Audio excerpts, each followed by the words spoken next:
Notre époque restera donc dans l'histoire, certainement comme celle où l'humanité a pris conscience des limites des ressources de la planète et de la transformation nécessaire des modes de production et de consommation et de l'ensemble de nos modes de vie. Mais nous, que disons-nous en ce temps ? Qu'avons-nous à dire, nous, disciples du Christ ? Quelles bonnes nouvelles pouvons-nous faire entendre ?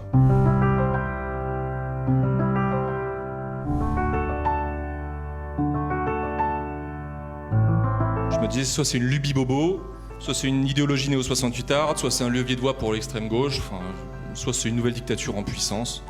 Je dis attention au Khmer vert. Et puis je me suis dit surtout que je vois le risque, pour beaucoup de chrétiens, de plonger dans l'écologie et d'oublier le Christ.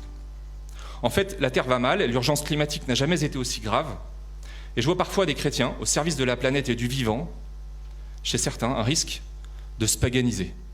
Je fais partie du club des collapsologues et on est souvent catalogué dans la case catastrophiste. Et moi, après 30 ans de travail dans l'environnement, je ne me sens pas catastrophiste, je me sens juste lucide. Cette catastrophe annoncée n'arrivera pas. Il n'y aura jamais plus de plastique dans la mer que de poissons. Pourquoi ?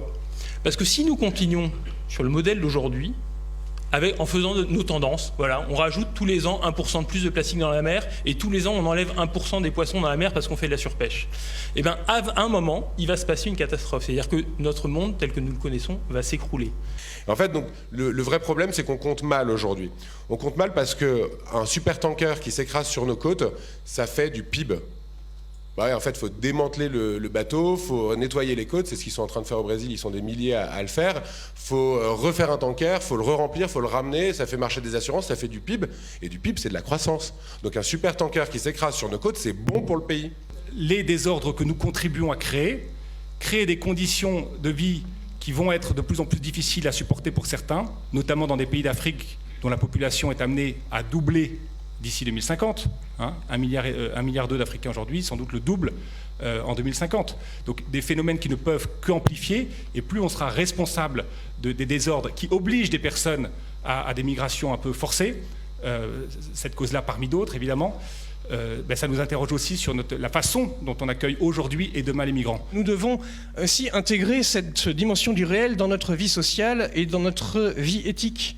Et donc la pensée de l'interaction, de l'interdépendance en écologie semble avoir, pour le pape François, une dimension prescriptive, ou en tout cas normative.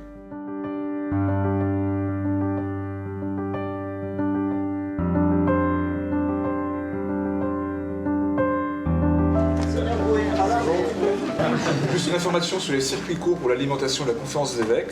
Pour la première fois cette année, les biscuits à l'heure du café ne viennent pas d'une production lointaine, mais du Carmel, qui est juste ici à côté.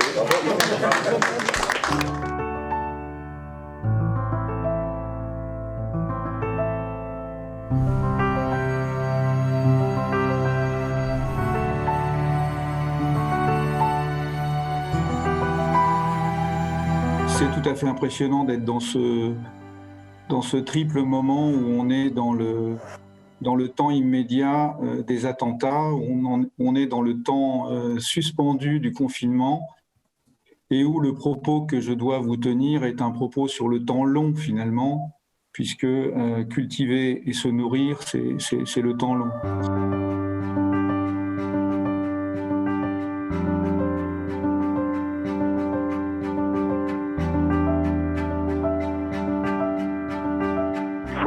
Essayer de réveiller ce don qu'on a oublié, mais tout le monde peut le faire. On le voit beaucoup avec les gens qui vont en forêt chercher de l'apaisement. Et c'est pareil avec nos cultures. En fait, si on leur parle, si on essaie de comprendre ce qui se passe, tout se passe mieux et on fait les bonnes choses. Ce que j'ai trouvé intéressant dans Laudato Si, c'est justement que l'homme qui est au centre, qui a une part de responsabilité, est aussi celui qui est capable de réparer. Et c'est aussi un appel à s'unir tous pour entretenir la maison commune.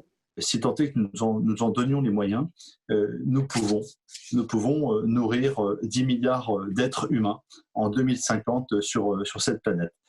Attention, ça suppose de mobiliser et de prendre quelques décisions. Il va falloir changer notre régime alimentaire, il va falloir changer les règles du commerce international, il va falloir monter en puissance dans la capacité de production, notamment au sud. Mais tout cela est possible.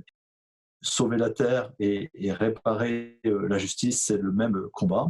Ça, j'y crois profondément qu'entre Fratelli Tutti et Laudato Si, on a deux boussoles extraordinaires pour penser l'humanité au sens de la terre et au sens de la dignité humaine, avec au milieu la question de l'alimentation, ce fruit de la terre et du travail des hommes qui n'existe que quand on le partage. Nous n'avons pas, par rapport à tous ces débats autour de l'écologie, simplement, j'allais dire, à nous mettre à jour, à adapter notre théologie à la situation actuelle, mais aussi à montrer en quoi la tradition chrétienne est une ressource, est une source d'inspiration et en particulier d'espérance pour notre situation présente. Au revoir à tous. Merci. Et à bientôt. Au revoir. Merci beaucoup pour les échanges. Au revoir à tout le monde.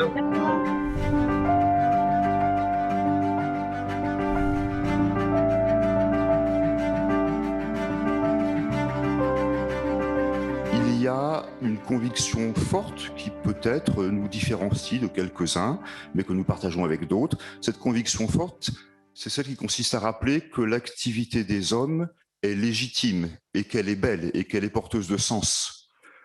Teilhard de Chardin, en 1957, dans Le milieu divin, je cite « Dieu est en quelque manière au bout de ma plume, de mon pic, de mon pinceau, de mon aiguille ».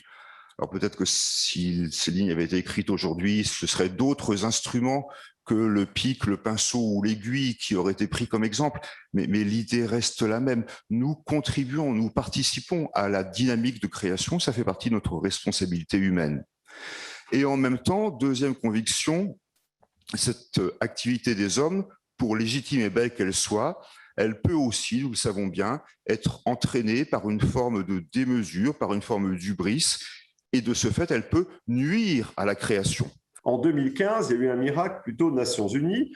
On a adopté 3 grands accords et adopté collectivement. Tous les accords ont été signés par tout le monde. Donc, que nous voulions ou non, nous sommes partie de ces accords, y compris les États-Unis qui viennent de rejoindre les accords de Paris. Ce sont d'abord en juillet les accords d'Addis Abeba en Éthiopie sur le partenariat pour le financement du développement, les accords de New York aux Nations Unies sur les objectifs du développement durable et plus connus en France, les accords de Paris sur le climat. Ces 3 accords ensemble forment une feuille de route pour le XXIe siècle. C'est la feuille de route d'une économie plus inclusive, d'une économie plus résiliente et évidemment d'une économie plus durable. Dans toutes les entreprises, il y a finalement une tension entre moi, ce que j'appelle la performance, dont j'ai déjà parlé, et puis la fragilité. Il y a une tension incroyable dans toutes les entreprises. Cette tension, elle est portée sur un fil et suivant les entreprises, on est à un endroit différent de cette tension entre performance et fragilité. Et de la même manière, chez Coder, il y a 80% d'entre nous qui sommes en situation de handicap ou en situation d'insertion, mais on est à 100% fragile. On est tous fragiles. On a besoin d'un changement de gouvernance radical, alors dans toute la société, dans toutes nos organisations. Moi, je le vois dans les entreprises, il y a des mouvements forts qui sont passionnants, de se passer d'un système un peu pyramidal, un peu dominant, un peu descendant, à un système bien plus de co-construction. Alors dans l'Église, peut-être on parlerait de synodalité, mais au sein de l'entreprise, de venir vraiment écouter chacun.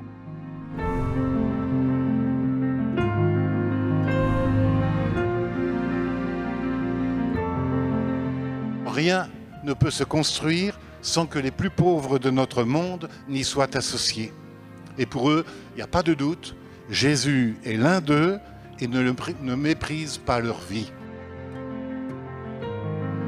De haut en bas et de bas en haut, la croix unit les hommes à Dieu. Dans La traversée de l'en bas, Maurice Belay écrit, je le cite, « L'homme d'en bas, éveillé à son malheur, veut la vérité. Il veut la vérité de la vérité. Il ne sait pas qu'il se promène parmi les humains avec une torche à la main, capable d'incendier tout ce qui lui sert de demeure, dans l'immensité glacée de l'univers. La difficile et exigeante marche avec les très pauvres est toujours en tension entre ce feu qui détruit et ce feu qui réchauffe. Qui peut guider les communautés chrétiennes vers l'alliance? Qui peut les obliger à s'y tenir?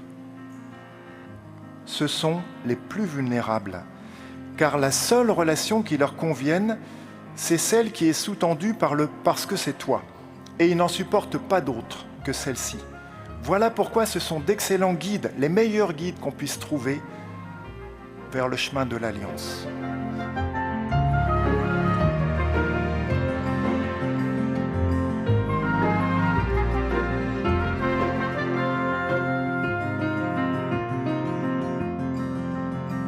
Et beaucoup dépend de ce que nous serons capables, les uns et les autres, de vivre, ce que nous serons intérieurement, pour vivre les transformations climatiques, les transformations économiques, les transformations humaines, je pense au phénomène des migrations, qui fatalement vont se produire dans les décennies qui viennent, enfin dans les décennies, dans les années qui viennent.